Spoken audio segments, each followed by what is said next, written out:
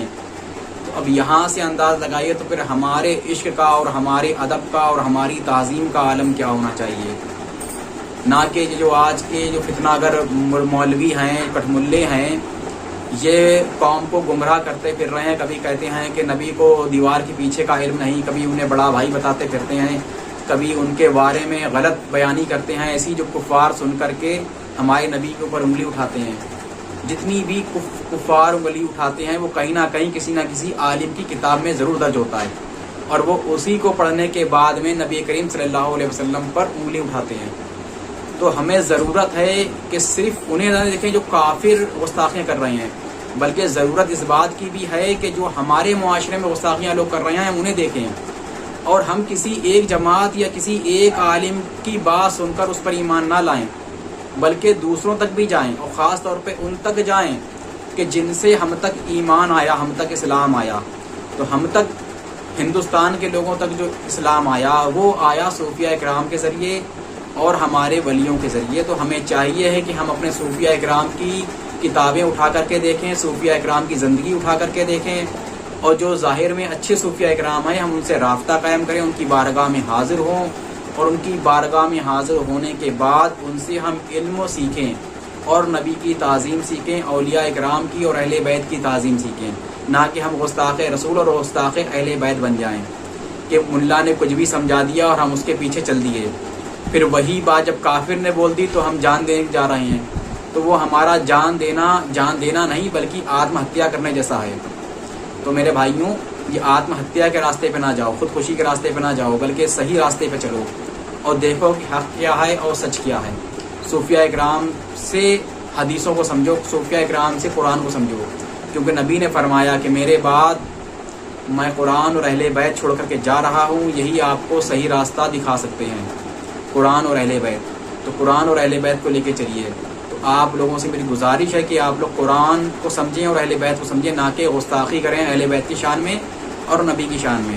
تو ایسے لوگوں سے بالکل دور ہو جائیں جو گستاخ اہل بیت ہیں، جو گستاخ رسول ہیں. ایسے لوگوں سے دور رہیں، اور ایسے لوگوں سے دور ہونے کے بعد اہل بیت سے محبت کریں، اہل بیت کے قریب جائیں، اور اہل بیت کے ماننے والوں کی کتابیں اٹھائیں، صوفیہ اکرام کی کتابیں اٹھائیں. ہمارے جو اولیاء اکرام ہیں تو اولیاء اکرام کی کتابیں اٹھائیں، اس سے دین کو سمجھیں کہ دین کیا ہے. تو انشاءاللہ ہمیں اچھا دین حاصل ہوگا، ایسا دین حاصل ہوگا جو ہماری دنیا اور ہماری قبر اور ہماری آخرت کو سنوار دے، اور اللہ ہمارے اوپر رحم فرمائے، کرم فرما دے. تو ہمیں کوئی دنیا میں کوئی منزل مل جائے، یا قبر میں کوئی منزل مل جائے، یا حشر میں کوئی منزل مل جائے. تو انشاءاللہ ہماری دعا ہے کہ آپ سبھی لوگوں کو اللہ منزل تک پہنچائے، اور آپ لوگ بھی دعا کریں کہ اللہ ہمیں بھی حق اور سچ کا راستہ دکھا کے ہمیں بھی منزل تک پہنچائے. اسی کے ساتھ ہم آپ سے گزارش کرتے ہیں کہ اگر آپ نے ہمارا چینل یووا صوفی مشن سبسکرائب نہیں کیا ہے تو آپ لوگ سبسکرائب کریں، لائک کریں، شیئر کریں. اور آج ہم نے یہ حدیث کا ترجمہ آپ کو بتایا تھا. اس کے بعد اب ہم جو اگلے پارٹ بنائیں گے، ان پارٹ کے اندر ہم آپ کو بتائیں گے کہ جو 4 خلیفہ ہیں نبی کے، ان 4 خلیفاؤں نے کس طریقے سے نبی کی تعظیم کی ہے اور کس طریقے سے نبی کا ادب کیا ہے. انشاءاللہ اللہ نے چاہا تو یہ آگے آنے والی ویڈیو بھی ہم آپ تک پہنچائیں گے. اسی کے ساتھ ہم اپنی بات کو ختم کرتے ہیں. اللہ حافظ.